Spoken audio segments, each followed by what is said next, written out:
আমার প্রতিটা সকাল শুরু হয় প্রচণ্ড ব্যস্ততার মধ্য দিয়ে, তবে আজকের সকালটা একটু অন্যরকম।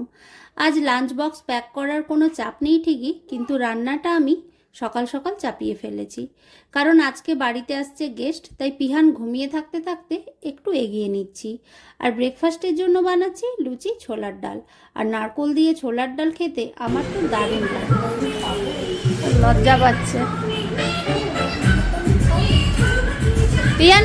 ওটাকে এটাকে, হ্যাঁ এত লজ্জা পাচ্ছিস কেন? যাও আঙ্কেলকে হ্যালো বলো, আঙ্কেলকে হ্যালো বলো।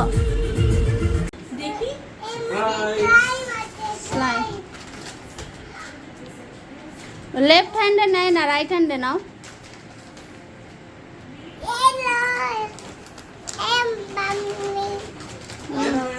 এই যে দেখো আরো আছে। হ্যাঁ হ্যাঁ এটা জুস। এটা কে খাবে?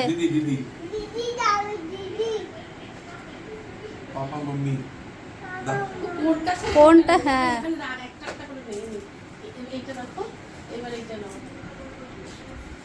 এটা কি আছে?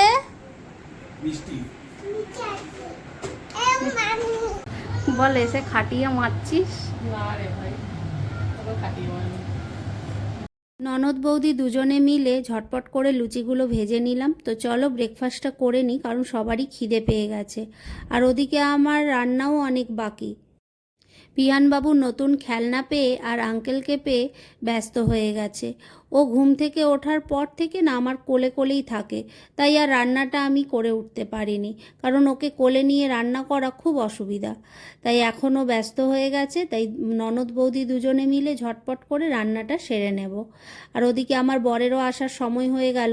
ও আজ লাঞ্চ বক্স নিয়ে যায়নি, তো বাড়িতে এসে লাঞ্চ করবে, তাই দুজনে মিলে ঝটপট করে বাকি রান্নাগুলো সেরে নিচ্ছি। আর ওই দেখো না, কথা বলতে বলতে দেখছি কলিং বেল বেজে উঠলো, মানেও চলে এসেছে।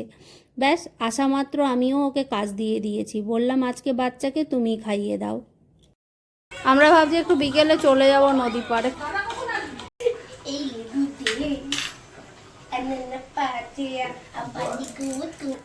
আমি কিন্তু দিয়ে দেবো।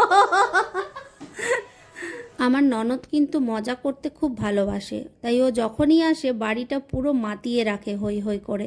তার একটা ছোট্ট নমুনা তোমাদের ভাইয়া कैसे बने हैं? बहुत बढ़िया, शानदार। Thank you. ভাবলাম বিকেলে একটু নদী পাড় যাব, কিন্তু ভাত টাত খেয়ে ব্যাস দিয়ে দিলাম একটা লম্বা ভাত ঘুম। কখন যে সন্ধে হয়ে গেল টেরই পেলাম না। তো একদিকে ভালোই হয়েছে, আমাদের সকালবেলায় একটু বেরোনোর আছে, তো প্যাকিং ট্যাকিংও করতে হবে। তো চলো দেখা হচ্ছে নেক্সট ভ্লগে খুব শিগগিরই।